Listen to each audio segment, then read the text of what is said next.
And thanks for watching another pad video. So today's going to be about spark plugs. Spark plug tutorial today. So we got a 2009 F-150 with a 5.4 liter 3-valve Triton engine. Truck's in for Misfires. All right, so I want to show you the spark plugs that are going into it versus the ones that are coming out of it. So look at this here. This is your new spark plug, old spark plug. Look at the electrode here. Right, see how tall it is and how small the gap is here? These are properly gapped. That gap is 29 thousandths of an inch as per Ford manual. Look at the ones we took out of it. Look how large this gap is, and the electrode is gone.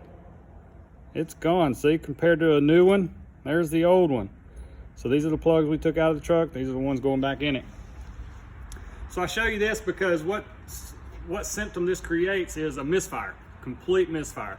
A lot of times they're misdiagnosed for a faulty transmission. You may think your transmission's got erratic shifting or it's jerking upon acceleration. Very well could be some problematic spark plugs. Much easier fix, much less expensive fix than a transmission. So before you sell your car, or before you determine that, hey, I may just need to spend a bunch of money on a transmission, it could easily well be as spark plugs. So come see us, we'll properly diagnose it for you, we'll give you an estimate, and we'll show you exactly what's wrong with your car. Thanks for watching, and see you next time.